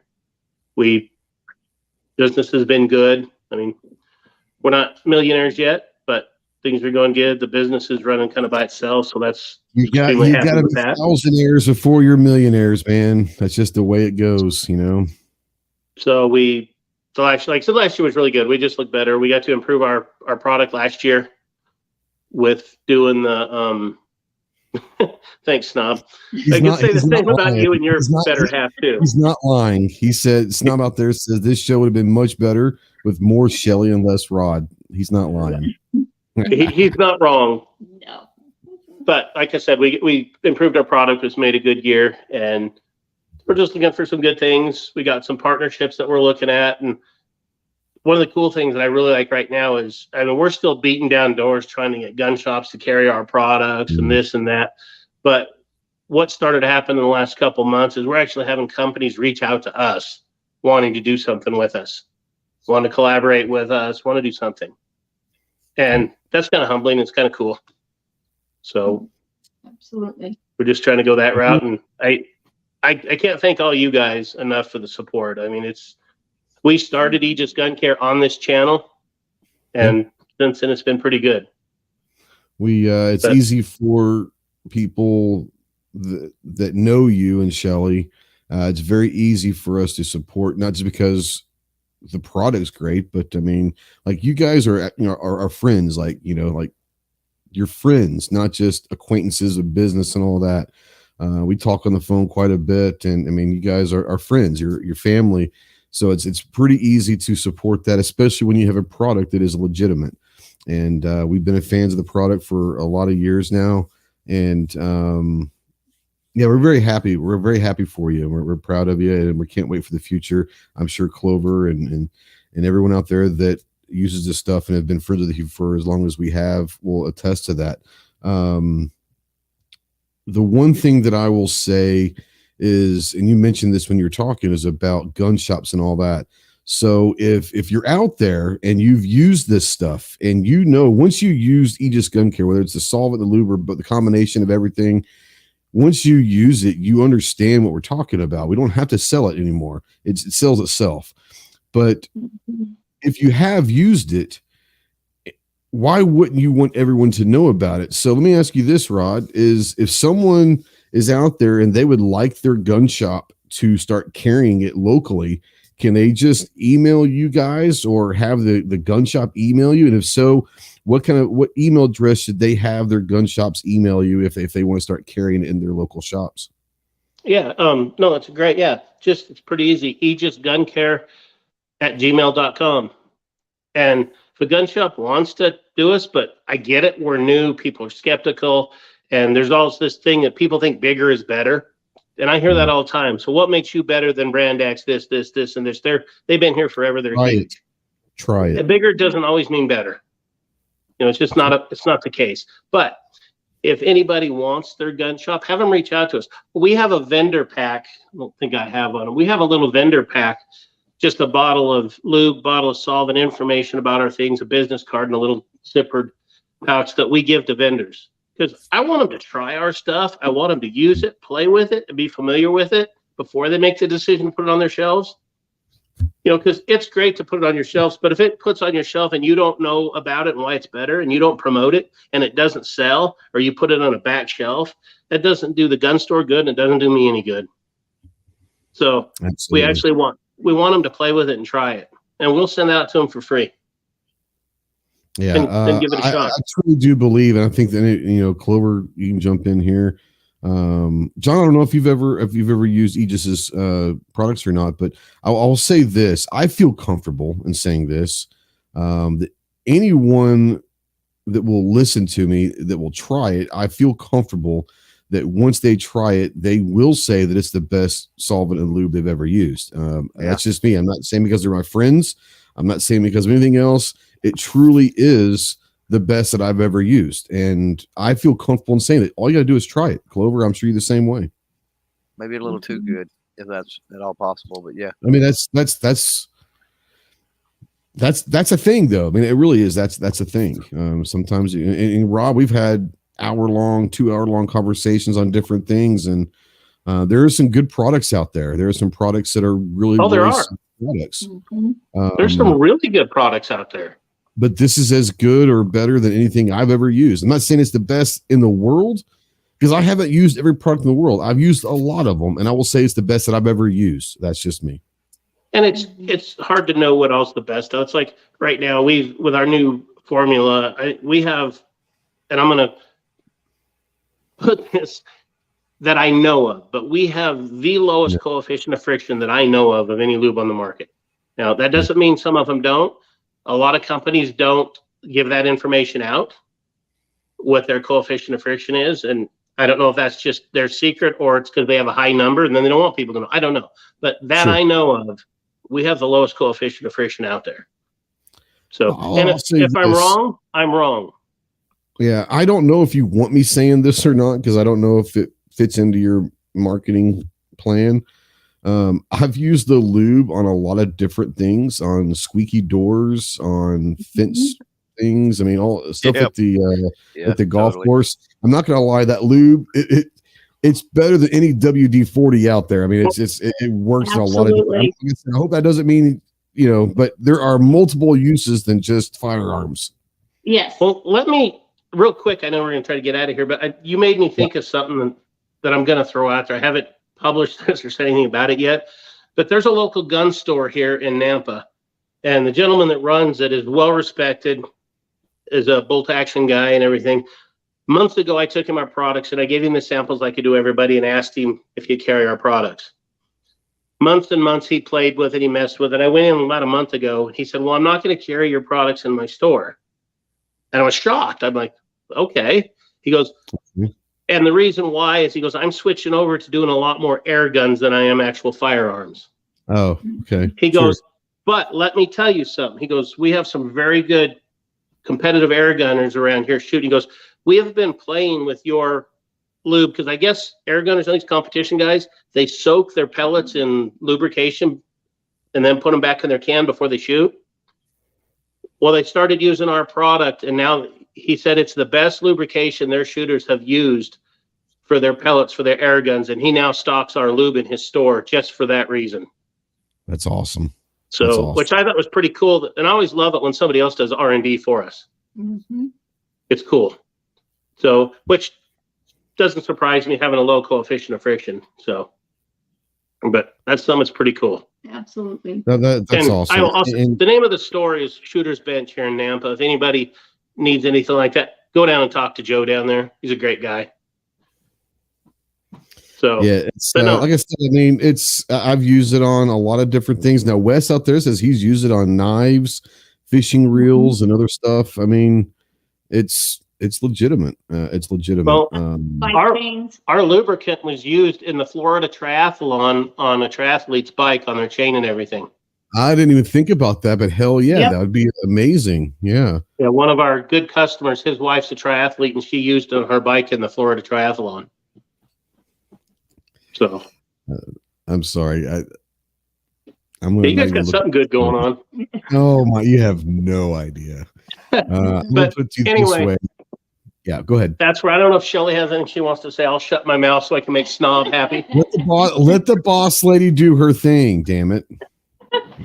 No, Trey, I'll just echo what Rod said. We really appreciate you and Clover and your support. And it is interesting. It's easy for people that we know, to support us, give us compliments, whatever. And it obviously is a great product, but we truly have gotten some great feedback from people that we don't even know. That, I mean, we don't know through other people, and they've just reached out to us and said, we really love this product. So that is really, that's really awesome to hear.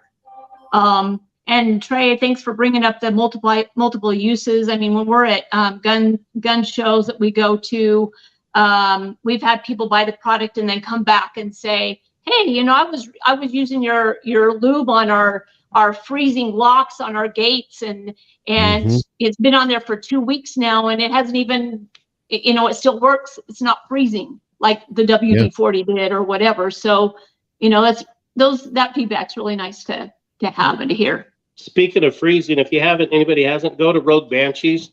He did a freeze test with our lube and some other products on the market, and it was pretty cool to see. Yeah, that we already knew it would do that, but it was nice to see somebody else go do it. Yep. Right. So, now my weird friend up there in New York Adcast, Rob. I do. He actually I do. All my pneumatic stuff. Yeah, I use lube in my pneumatic stuff. Nailer. Okay, cool. Okay. All my pneumatic stuff. Yeah. Okay, cool. 100%. I don't use WD-40 anymore. Like very rarely. I mean, sometimes I do. If you need to use like a whole lot of something, then I'll use WD-40 because, I'm not going to waste my firearm stuff for something like that. But, but yeah, no, totally use it on my tools. One other little thing I'm going to throw out there. I already talked to Clover about this, but in 2023, it looks like we are finally going to come out with a grease. So a gun grease. It's on the board. We've already been talking about it, and it's going to have the same great attributes as our lubricant does. So hopefully we get that out sooner than later. But unlike Bachata, it takes a little bit of money to get that kind of stuff started and done. So we'll work on it. I'm a little worried, and I just realized this. It took me a long time, but you've got a Warrior that some people could call a Trojan, and you're talking about an awful lot of lube. So I'm just saying, I'm sure that's come up before, but it is what it is now. It is phenomenal. On top of that, I'll say this: go get the deluxe kit and all of this over at aegisguncare.com. If for no other reason, that's exactly it. Hold it right there. If for no other reason, to get that badass patch. I'm just saying, it is one of the coolest patches. I've taken it off my kits and I have them on several different bags just because the patch itself is worth the price. It's awesome. One of the coolest patches out there for sure. I'm going to do the full Warrior on a limited edition. Nice patch. So a little bit of addition to that, Angry Sarge reminded me of this. I was telling Rod I want to do a female version. Don't open yourself up to this ridicule because it could get bad. I don't care. I just want to know if that, but Angry Sarge made me think of it, and he already put a name up there for it. So that might be coming in the future. Oh, I can only imagine. Yeah. Okay. Yeah. Okay. Awesome. Ginger, Clove, you guys have anything else you want to bring up before we get the hell out of here? I don't have that patch. That's the only thing I want to bring up. Are you going to be? We'll take care of that. Need the address. What did you say, Ghost? Are you going to be in Indianapolis? Sure. Don't know yet. Maybe. The answer is going to be yes. One way or the other, we're getting this. Yeah. Anyways. All right. God. I have weird friends. I'm just going to call it that. But we do need our patch on that wall behind you because that's impressive. Yes, it is. What's that? I said we do need a patch on that wall behind John. That's impressive. That's what I was thinking. He has got, now that's only like, what, about a third of it? roughly? No, Because you got on the that's the- ceiling. That's the whole thing. Oh, I thought you had some on the other wall and all that No, also. that's after. That was supposed to be the plan after SHOT Show when I collected more. Yes. But now I am stuck with what I have. So For eventually now. it'll go onto the ceiling, and this whole room will be covered in a giant patch wall eventually. And it's going to be amazing. That's awesome. Yeah. Yes. It's also great It for is sound dampening. This is true too. I bet. That's legitimate for sure. Yeah. All right, guys, thank you so much for watching. An hour and 50 minutes. If you're watching live, there it is. There it is. Great patch. Great patch. If you've been watching and you're still out there, we still got a bunch of people. Holy cow, we got mandatory carry out there. The $10 super chat. Appreciate you. Speaking of weird friends, that is my weird friend. He is the weirdest of my friends. But everyone's got to have that weird dude in your crew. So thank you for the super chat. I appreciate you, brother. Yeah, if you're still out there watching, hey, I appreciate you. You're not getting your money back. You're not getting, there's nothing you can do, but that's an hour and 50 minutes of your life that you're never going to get back. If you're watching this in replay or listening to this in podcast and you've made it this far, God bless you. I don't get alive with your lives. You must be like long haul truckers or something, because there is no way in hell that you should legitimately be listening to this an hour and 50 minutes into it. If you are, then thank you very much. Go check out our car channel, Speed Limit 155. We're starting to put some stuff out there. We've got a cool thing. If you're going to be going to Indianapolis for NRAM and you're going to be driving, shoot me a DM or a text message or an email. I've got a cool little thing that we're doing that you might be interested in doing. It's a rally / scavenger hunt for the road trip to Indianapolis. That's gonna be a fun thing. The finish line is gonna be Indianapolis Motor Speedway. Just saying. So if you're interested in the bullet, we're calling it the bullet run. If you're interested in the bullet run, DM me, text me if you have my number, email me, and I'll get you information on that. But looking forward to that. Oh my God, that's a great question. I haven't done my taxes yet, G23. I'm supposed to be doing those next week. So when I do that, I will let you know. I know that you were a huge part of that. You and Mandatory Carry were huge in that. I thank you so much. As you guys know, we don't ask for nor do we suggest them, but every penny, and I cover what YouTube takes out of the super chats. Every penny donated in super chats go to sending care packages downrange to all of our guys and gals downrange. So thank you to Mandatory Carry, G23, everybody. But those two are religious and donating for the care packages, and I appreciate it. As soon as I get that information through on my taxes, I will 100% let you know that, G23, because you were a big part of that. So thank you so much. I'll probably have it maybe done by next show.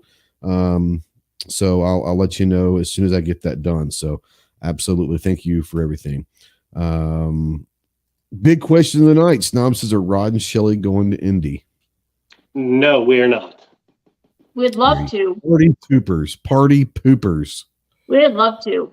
Hey, by the way, if anybody out there listening is close to the Boise area, speaking about things to do, June 10th, there's going to be a pretty big range day at Double Tap Range outside of Boise here, put on Boise Black Rifle. We will be there and stuff. So if you're in the area, stop. Cool. They're going to have a lot of companies there, a lot of fun stuff. Awesome. That sounds like fun. Man, I bet you Boise in June is probably the place to be. It's going to be hotter than Hades down here. I bet you it's probably nice up there in June, isn't it? Oh, it'll be beautiful. It's still, I mean, here and in Wyoming, it still hits 95, 100 once in a while, but it's still beautiful here. In Idaho. Yeah. You're in Wyoming now? Idaho and Wyoming. Oh, no. Oh, okay. Yeah. People think it's cold here all the time, but it'll hit 100, a little over 100 from time to time. July or August, yeah. Lord. I didn't know that. I thought it was like about 70, 80 year round in the summertime. That's 100. That's nothing. It's Phoenix, no, it's nothing at all. It's just a dry heat. It's still my brother just built a house in Laverne or Levine. Yeah. And it's crazy there. Yeah. We were there for Thanksgiving, and it was beautiful. Yeah. Perfect. Yeah. G23 says he's close to Boise. So, I mean, I don't know why you haven't gone and met up, but more importantly, go there June 10th out to the Double Tap range and go to that G23 and all of that. All right. We're going to get out of here. 2 hours going to this thing. I appreciate everybody watching, listening, whatever. Thank you to all my patrons and YouTube channel members. I really do appreciate you guys. You guys keep the lights on and make it fun doing this stuff. Once again, if you're interested in cars, go check out our car channel, Speed Limit 155. We're just starting it up. We want to try to get as much support over there. We have a good time over there. And if you like cars, we're going to start doing some random live chats, and Clover jumped on a little bit, and we had a fun time doing that. But yeah, anyways, thank you guys so much for watching. We'll see you soon. Semper Fi. Later.